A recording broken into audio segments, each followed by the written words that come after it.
What is up, my friends? You are very welcome along to my player ratings after Liverpool have beaten Napoli by 2-0, a result that sees us, well, where we were before really, but maybe sends us into the Spurs game with a little bit more confidence. Great to see Darwin pick up a goal, great to see Salah score, and you know what?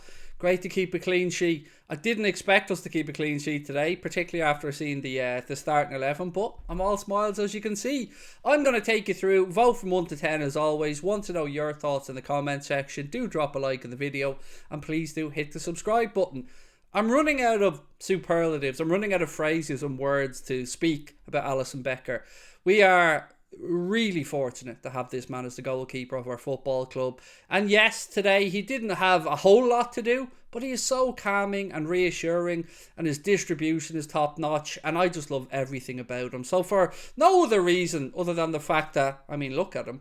He's brilliant. We've got to give him an 8 today. Well done, Ali. Another clean sheet. Thank you very much. We move on, though, to get to the serious matters. Trent Alexander-Arnold.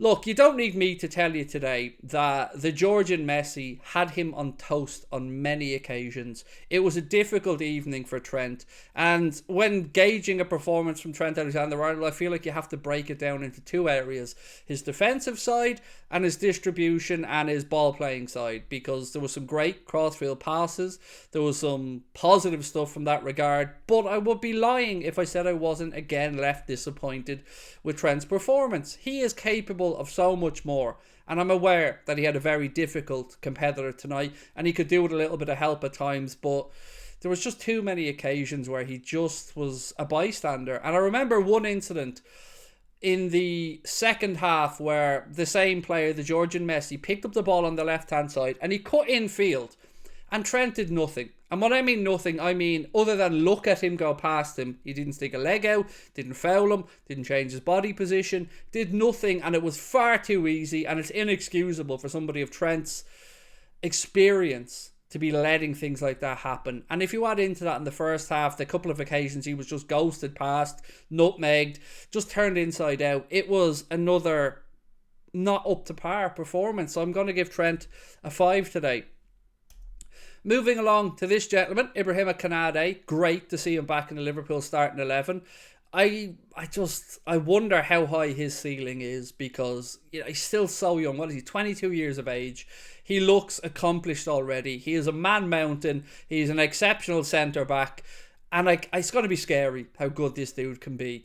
We were a little bit fortunate perhaps today in the first half not to concede a penalty. I don't know about you, but I wouldn't have had many complaints if the referee had pointed to the spot after Konate kind of, that forearm kind of push. But, these defenders these days know what they can and can't get away with. The referee was having none of it. So with that in mind, let's be happy and give the man a 7 and move on. Van Dijk. Again, much like with Trent, I expect better from Virgil van Dijk. So the two instances at the end of the game where he won his headers and we scored from both of them, that's Virgil van Dijk at his attacking best, being a menace from the opposition penalty area, and there's a lot to admire about him.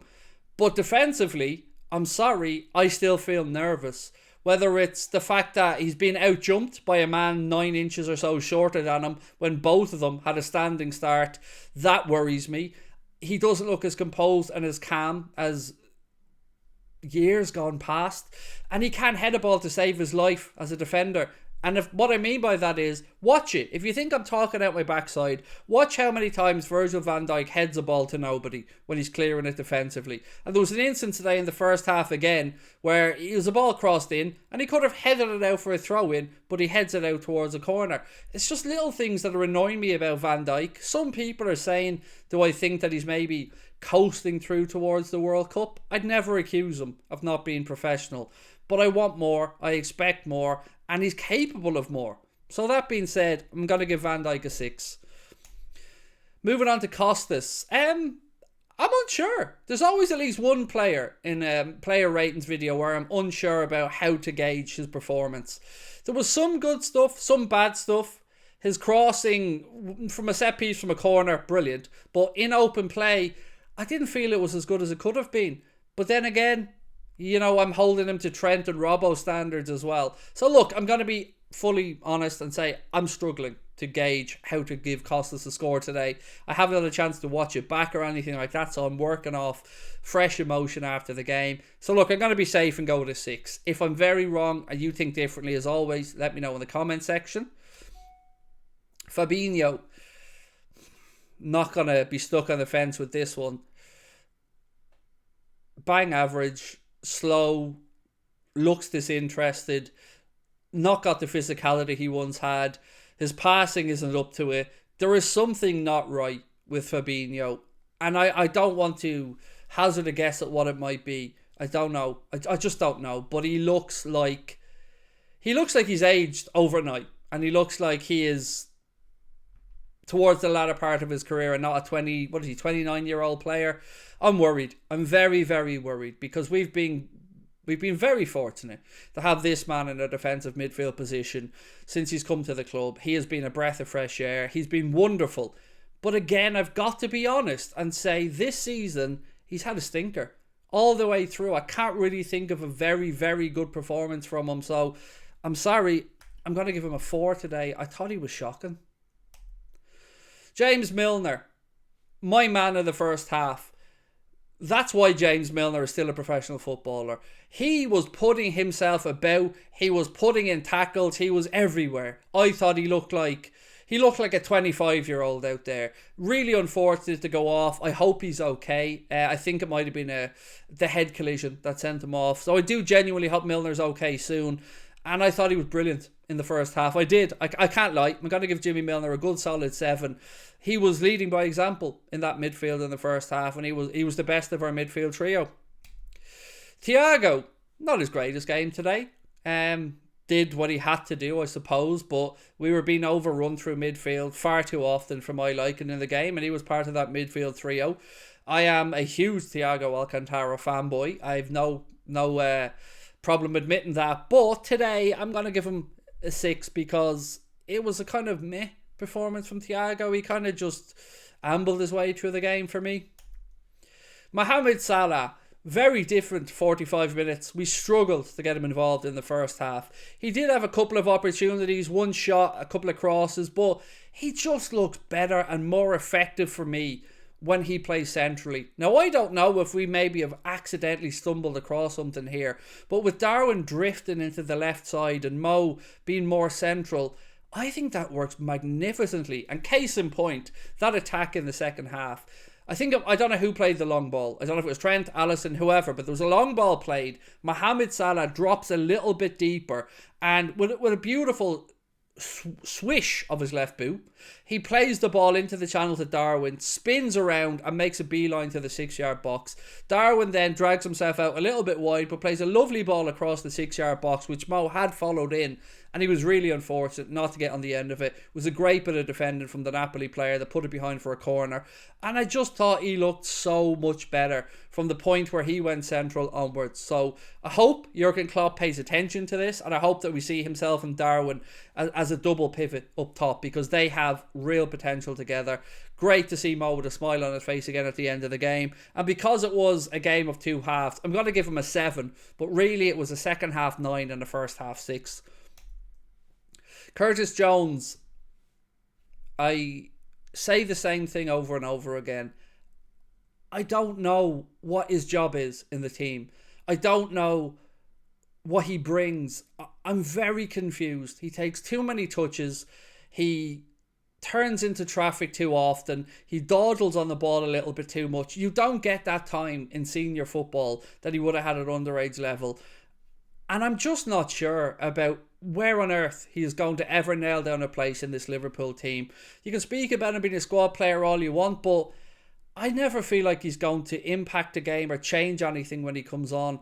And he had a chance to start today, and he had a chance to really put down a marker. And yet again, I find myself just saying, meh.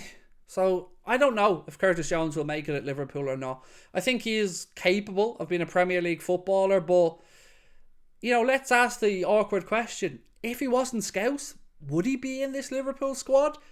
I struggle to admit yes, because I don't think he's good enough. So at this moment in time, a player who I was fully behind, and I fully believed would make that break from underage level to the senior team and show that he belongs there. I am starting to question it now. So Curtis Jones for me today, I'm going to give him a 5, and that's nice. I was hovering over the 4. Bobby Firmino wasn't a good game for Bobby today. Somebody mentioned in our commentary, or excuse me, in our comments during the match that he was slowing down our attacks, which isn't normally something you would accuse Bobby of, because he's usually a great link-up man.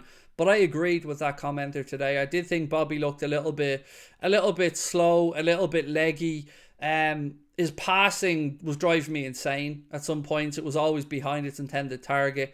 So, again, not a great performance today from Bobby. I'm going to give him a 6. He has been good this season, though. But tonight just didn't look right. Harvey Elliott, when he came on, you know what? When all the youngsters came on, I think they added something to the game today. I love this kid. I absolutely love him. I love him for many different reasons. For what he stands for as a fella, for the fact that he's a Liverpool fan through and through, and for just the energy levels that he brings to the team. He's not the finished article, but nor should he be. I like Harvey Elliott. It's hard to gauge players from that little few minutes when they're on, but I thought we looked much better when the kids came on. So, Elliott, let's give him a 7. Darwin Núñez, look at him, magnificent, what a man. He seems to be coming into a little vein of form now, Darwin. I was fully behind Jurgen Klopp not starting him today. We couldn't risk Darwin picking up an injury ahead of a massive game against Spurs in what was essentially a dead rubber. So when he came on, we wanted him to have an impact. He absolutely had that. Everybody initially thought that he was offside for Verge's header chance. I was the same, but then I looked again and I just seen that trailing leg of Zielinski, and I thought, ooh, he could be on here. So that'll be a great confidence boost for him. As I said, he set up a lovely chance across the box for Mohamed Salah as well. And I think look, you know I love this kid. I think he's legit. And I think that if Houlden hadn't come into the Premier League, he wouldn't be getting spoken about as negatively as he has by a lot of people. So for me, Darwin Núñez gets himself, well, do you know what? You'll have a little 8 because he scored today. So have an 8, Darwin. Calvin Ramsey, great to see him get some minutes out there. Honestly, I was buzzing to see himself, Bajcetic and Carvalho get minutes. Great to see him be part of a team that won against Napoli. I'm sure it's a moment he'll remember for the rest of his life. Welcome to the football club, Calvin. How to grade your performance? Mate, I haven't got a clue. It was such a brief cameo. So let's give you a solid 7 and wish you all the best for the years ahead. Carvalho, again, difficult one to gauge because he wasn't on for that long, but I like this kid and I would have started him over Curtis Jones, and I would have brought him on over Curtis Jones in the last game, and I would start him in the next game ahead of Jones because I think he's a better footballer and I think he has a much, much higher ceiling. So for me, Carvalho should be the option for Klopp on the left if Diaz or Jota isn't available or he doesn't want to play Darwin out there. Again, I struggle to gauge it, so I'm going to just play safe and give him a 7. Bajcetic, a lot of love for this dude. A lot of love for him. Such a young man, but such an accomplished footballer. And you can see from our chat as well, Fabinho was having a stinker and people were having no problems putting young Bajcetic in there. I don't know what the future will hold for this kid, but I know that he certainly has the backing of Liverpool's fans at this moment in time, and he looks like a really, really good talent. So again, we'll just keep dishing out the 7s for the kids because we look brighter when they came on, and I wish them all the best, and I'm looking forward to seeing them develop under Jurgen Klopp and at Liverpool Football Club. So there we are. That is my player ratings. I was just seeing if Connor snuck in Kloppo at the end there because sometimes he likes to do it. Let me know your thoughts in the comment section. My man of the match was Mohamed Salah. Let me know yours. And again, all eyes now are on the game on Sunday against Spurs. We will, of course, be doing a watch along of it on our Twitch channel. I hope to see you there. Enjoy the win, my friends. It wasn't vintage, but sure, who cares?